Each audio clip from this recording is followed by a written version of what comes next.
Oh, well, what a week we have had, haven't we? Oh my goodness. And here's the thing. Our talks this month, our messages this month have really led us to this point. I mean, they have really supported us in being here because our theme for the month was listen to your heart. And today, is these hands. But we began out with Seed of the Soul, talking about our divinity. Then on Mother's Day, we talked about having an open heart.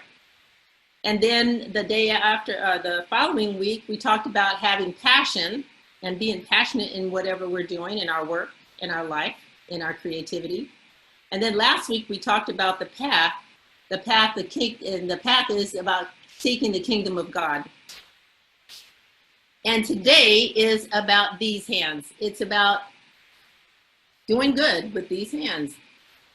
If you're using one of the journals that some of us have been using this year, Bishop Tutu says, do in your life a little bit of good wherever you are. So do a little bit of good wherever you are, not a whole lot.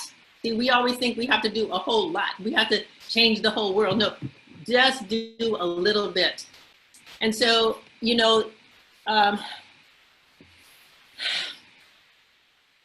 this week, I don't think our ministers have questioned how to approach this more than anything I've seen in a while. Because this month we've had 3 Black people get killed and make national news. But before that, or during that, we had the month of May, we passed that total of 100,000 people who died of the virus. Think about that. So, there's we have been inundated for the whole last, 8 weeks, 9 weeks, with death and sickness and sadness and grief. And then we have all of this to contend with, and it may seem like it's too much. But I want to remind you of Ernest Holmes' words. He says, stay with the one and never deviate from it. Never leave it for a moment. Nothing else can equal this attitude. Here's the important part, because he put this all in caps in the textbook. And if you want to look it up, it's on page 282 and 283. To desert the truth in the hour of need is to prove that we do not know the truth. So if we cannot love now, then we don't know how to love. Now is the time that our love is being tested. Our ability to love anybody, anywhere, everywhere, no matter what. This is that time when we are being tested. That's the old-fashioned thing, God testing you. We are testing ourselves right now. We're testing ourselves. Do we actually believe that we are one? Can we live that truth? Can we actually live that truth now? He goes on to say, when things look the worst, that is the supreme moment to demonstrate to ourselves that there is no obstructions to the operation of truth. When things look the worst is the best time to work, the most satisfying time. The person who can throw himself with complete abandon into the limitless sea of receptivity, having cut loose all apparent moorings, is the one who will always receive the greatest reward. I mean, those words, I've read them over and over. And if you've been reading the Daily Inspiration, you'll recognize some of them. Because, the thing is that that's the truth. It's easy to think about everybody being one when things are going well, when you don't have any problems, when you have sufficient, money for whatever it is you want to do, when you have the happy relationships that you want in your life, when you have the job, that you want, and you all areas of your life are working on all burners. That's an easy thing. It's hard when things come along, when you want to look at the situation and go, I want to take sides. You know, I agree with this side and I disagree with this side, and you guys are wrong and I'm right and this side is right and this side is wrong. How much of that do we want to get into right now? And then if we do, then what we're doing is we're what? Getting away from the truth that we are one. And so today I want to talk about getting back to that sense of oneness, because I'm sure I got off this week. I have no doubt if I got off, I'm going to know that everybody else got off too. Okay, because I'm gonna put you guys all in my boat. All right. So David Hawkins a few years ago wrote a book called Power versus Force: The Hidden Determinants of Human Behavior. And the hidden determinants is consciousness, which we all know and we all talk about, right? So he mapped consciousness, and he mapped it on a scale from 20 to 1,000. And so starting at the bottom, at 20, the bottom one is shame. And when we feel shame, we're miserable, we feel humiliated, and we think God despises us. And we want to just be eliminated from whatever is going on. And then as we go up the scale and we start, you know, releasing ourselves from shame and feeling a little bit better, then we feel guilty. And then after that, we feel apathetic. You know, we get over the guilt and it's like, I just throw up my hands. I'm not doing anything here. And so we feel apathetic. The next level, guess what, is grief. Is grief. And then after grief comes fear, and keep going up is desire, and then anger. So let's go back and take a look at that. First of all, think about the 100,000 people who have been dying. Every single one of those people had somebody who loved them. Everybody had someone who cared about them. Everybody is going to be missed by somebody. Think about the grief that the motherless, the children with no father is going through, or the children whose mother has passed away from the virus. Think about the guilt that people may feel because they brought the virus home. They got sick, but somebody else died. Think about the families where multiple people got sick and died of the virus.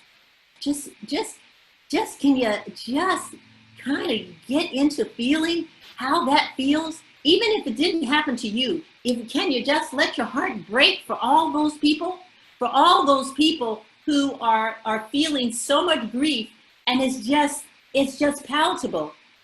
And those of us who feel energies, you can feel the sadness and the heaviness of that grief. And then after grief comes fear, because what happens when you're in a family where this is going on? You're afraid, aren't you? Some of us are afraid, and nobody around us even has the virus, but we're afraid anyway. We're afraid that we might get it. And so we take all these precautions, sometimes overly precaution, because we're afraid we might get it. And so here we are at the grief. We've gone through fear. And then what's the next level? It's the desire. The desire to what? Get out of here. Okay, then we want to like open up. Let's get back to business. Let's start business as usual. Let's get back to normal. Our desire is to get out of the situation that we're in. And so the next step from that is anger. Anger. And here's the thing: when people are depressed, guess what psychologists like them to do? Get angry. Why? Because anger has energy. It has, people stop going like, I can't do anything. I'm weighted down. I'm depressed. I can't move. They're apathetic, and and these aren't just like we don't just go through these states of consciousness, like this, like a ladder. We go up, then we go down, and we come, one day we're in grief, the next day we're in anger, another day we're in fear, another time we're in guilt. And we can do this, throughout the day, right? So here's the thing. Compassion is about entering into the pain of another. And that's part of our vision and mission statement, people. Okay, we read it every Sunday. So compassion is about entering into the pain of another. So can we enter into the pain of all those people who have loved ones who have died? Whether we know any of them or not, doesn't matter. Can we enter into that place where we can feel the sadness and the upset, maybe the guilt and the anger? We don't have to take it on. We just have to be compassionate. We just have to create the space to realize that people are going through some things, and we are willing to just sit with them in the pain of what they are going through.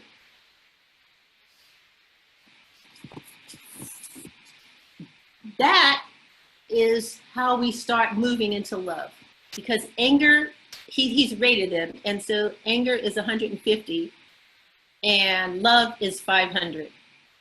So now you want to know, how do you get from 150 to 500?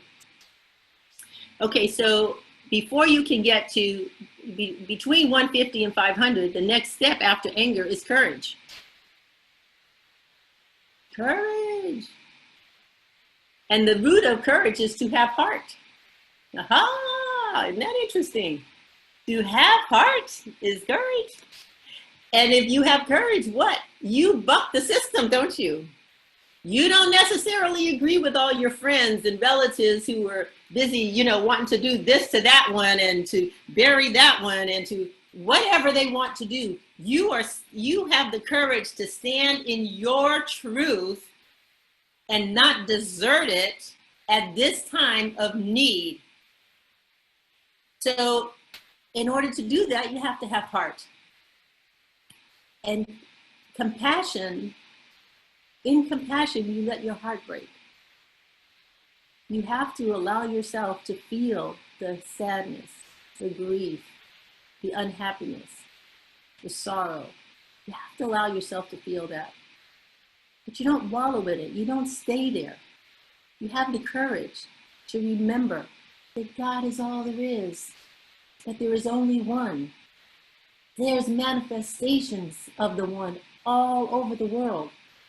We are manifesting God in everything that we think, feel, say, and do. And some of us manifest a lot of God because we have a great understanding. We've embodied that sense of I am, and we know who we are. And then others are going like, they're walking into blindness in the dark because they don't know that it's their consciousness that's creating. They think it's those things out there in the world. But what we know is if we have the consciousness, if we work together in consciousness to uplift love, guess what? Love shows up in the world. And love showed up this week. I don't know if you noticed, but one of those days after the fires in Minnesota, people came by the droves to help clean up the messes that other people had made. That's love. Those are those hands. That's what these hands did during that week for their city. People who, maybe they had nothing to do with, maybe they didn't go to any of the protests. Maybe they didn't even agree with it. I don't know, it doesn't matter. The thing is they showed up. There was love in their heart, that sense of oneness, and that sense of, I can do something. I can't do much, but I can do this. And you know what? We didn't see a whole lot of those pictures. We saw pictures of people destroying, but we did not see pictures of people helping. But they're there. We have to look for them, and we have to know that they are there. We have to know that love is something that is practiced all the time. It's not necessarily something that hits the news, okay? Sometimes you have to go looking for the love in the world. So let's talk about how you get from anger to love. First, you go through courage, and then you have to trust God. Trust. Then you have to have willingness, which is optimism and intention. A willingness to have something be different. A willingness to love. Making a decision that I am going to be the most loving person I possibly can throughout this entire situation, throughout the whole virus thing, throughout the killings, throughout everything. I am not going to take sides. I instead am going to stand in the truth of the oneness, and I am going to stand in love. And so you have to have willingness and the optimism and the intention to be loving. You have to, the next step is acceptance. Now this one's hard, right? Because we all have that which is unforgivable, but acceptance is about forgiving, about giving forgiveness. Can you forgive those who have been so destructive? Some people say no. Some people say no. But you don't have that. You can't say that. You can't go there. Why? Because you believe in the oneness of all. And you know that God forgives, and if you can't forgive, then you pray, God forgive them, for they know not what they do. You recognize that? Okay? All right? So what we can't do for ourselves, we just ask God. We turn it over and let God, you handle it. I can't do this right now. But find that place in me that is so loving that it can forgive no matter what people do. No matter what their anger is. No matter what, however they're being aggressive or grief-stricken or pained in any way. I can't do this, but you can. So turn it over. Let God do it. You just have to stand in the truth of knowing that it is done. Because you see, prayer does not change God. Prayer changes you. Prayer changes the one praying. So your prayer is for God to take care of this so that you can get changed and be the person that can be loving in whatever situation you happen to find yourself in.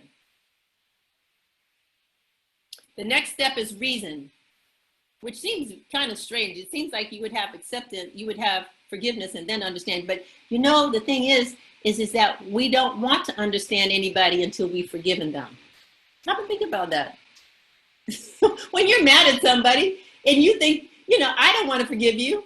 You don't want to know what their side is. You don't care why they did what they did, do you? You just like, you know what? I don't have anything to do with you. Get away from me.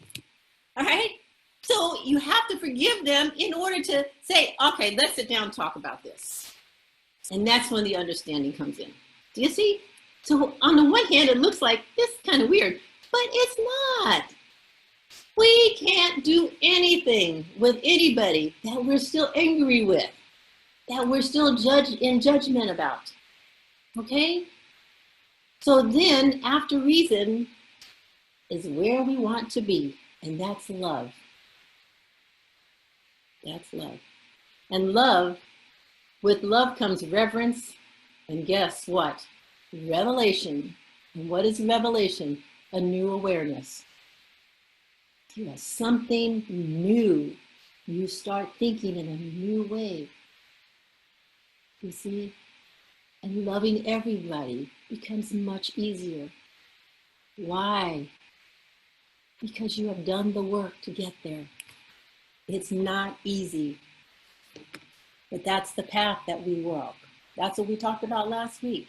It's not an easy path. It's not a path that everybody wants to walk or can walk. But you are here. You are listening to this.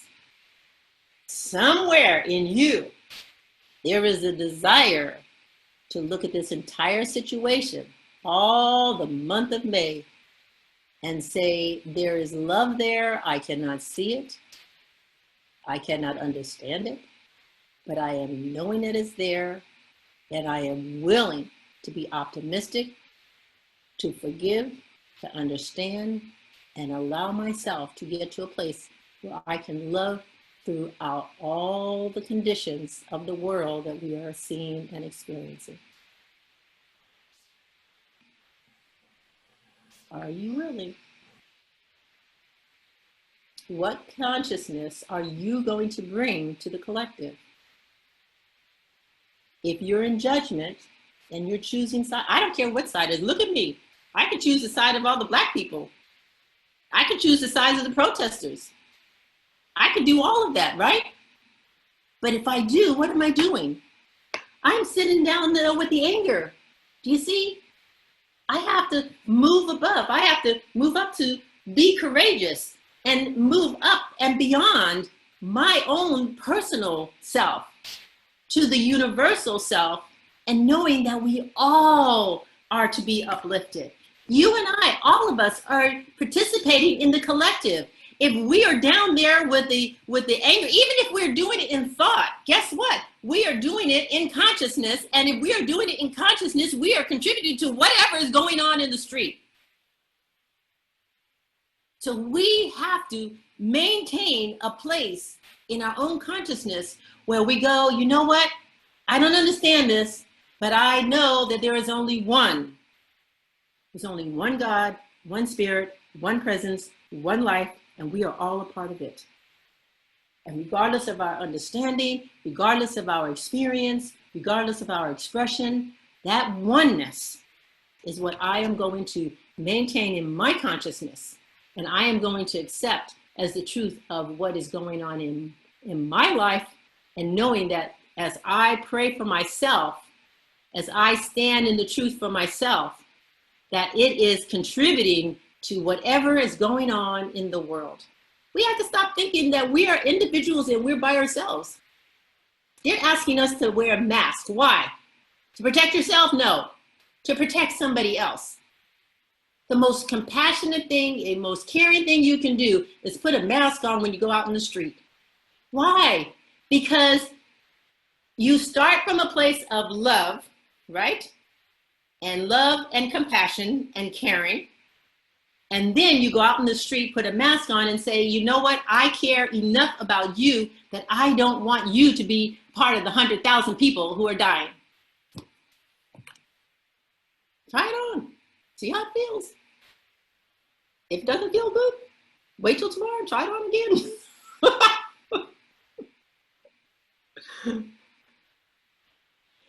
You know, John, in 1 John, it says, if we love one another, God and his love is perfected in us. What does that mean? If we love one another, then we are following the teachings of Jesus, who said, love one another as I have loved you. And as we love, as we work at loving, because it's not easy. As we work at loving, then God helps us to become more loving. That's the revelation. Do you see? It's sort of like the more you give, the more is given to you. The more you love, the more you are loved. The more joy you experience, the more you give out and encourage in the world, the more joy comes back to you. Do you see? When you live a peaceful life, you have peace in your life. We are all part of the one. And today, decide that you're going to use these hands to do the most loving thing that you can possibly do. And for the moment, it may be just this: I love you, I love you, I love you. Because sometimes we have to start with ourselves. Okay? If we don't love ourselves, then we don't care what other people think, right? So we have to love ourselves, we have to love one another, and we have to love God and know that God loves us. Remember, prayer does not change God, it changes us. So pray to be more loving. I think there's a song called Let Me Be More Loving in My Heart. Oh, I know what that is. That's from Howard Thurman. He has a whole poem on Let Me Be More Loving in My Heart. Isn't that right, Barbara? I think so. Yeah. Okay. Let me be more loving. Keep before me the high moments of my resolve is part of that. Yeah. And to resolve, the resolve is to decide. Decide to be more loving. And you know what? Once we decide that, all the heavens open up for us. So this week, you're going to be challenged with some more. They're going to have some more pictures. More people are going to die. More people are going to get hurt. More buildings are going to get burned. More property is going to get destroyed. And you have to look at it all and go like, that's love in action. Because why? We're all in the ladder going up towards what? Love. And so anger is a step on the way to what? Love. Right? Think about it. Okay? It's on the spectrum. It's on the consciousness spectrum. So it's on, if we're angry and, you know, we're moving up that ladder, we're moving up. We're not shameful anymore. We're moving up and we're getting closer to love. So if we stand at the top going, come on up there, you guys, the air is rare, but it's great. Okay? Then guess what? We're moving people up in our world. Don't let the people around you pull you down. They will try. You have to have the courage of your conviction. Now is the time, as Ernest Holmes says, to prove the truth you believe. If you can't prove it now, then forget it. Forget it. Stop studying this stuff. Okay? This is the time for us to use what it is, the truth that we know. So with those thoughts and ideas, let us take those into a conscious expression of prayer and truth within ourselves right now. You just want to close your eyes with me now.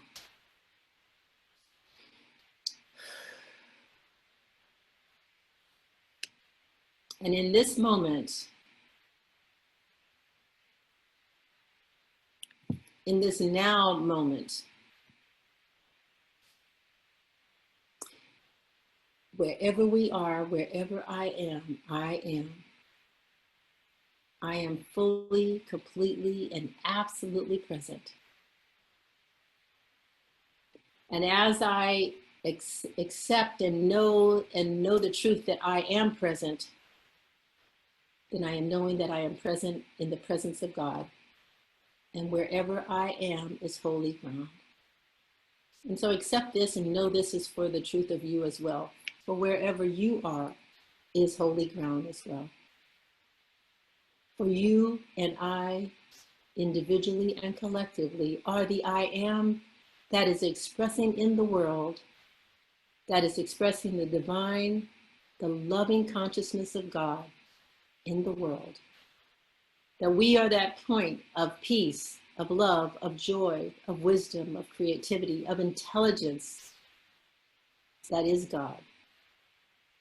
It is through us individually and collectively that spirit expresses itself fully and completely.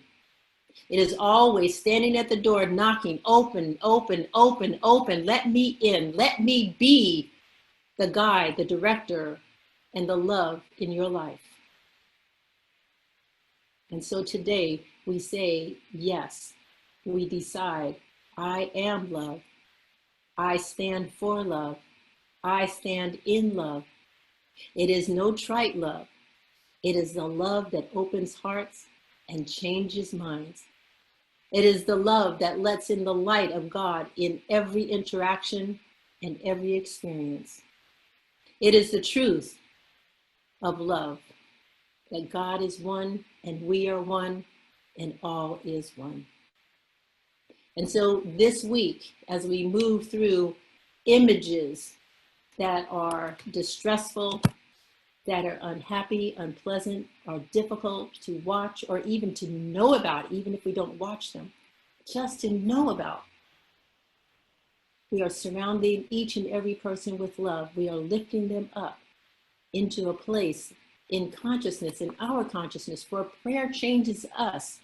And so we lift them up in our consciousness to a place where there is peace, there is love, there is acceptance, and there is a willingness to understand, to know, and to be in communion and with compassion and love for one another. And so it is that we start this day, we plant the seed of love in our own hearts. And we know that as we do, we are joining people from around the world who are this day knowing this truth, that love conquers all, and is seeing the peace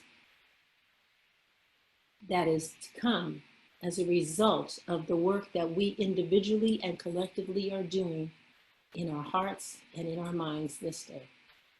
And so it is so gratefully that I speak these words and know that they are a truth that is unfolding as I am speaking it. For the law accepts my word in this very moment, and it expresses itself everywhere there are ears to hear and a heart that is open in order to receive. And so with love and joy, I release this word, knowing that it is the divine intelligence moving in, through, and as each one of us, giving us the grace, the wisdom, and the understanding to move through this week with love, in peace, and with joy. And so it truly is. Amen.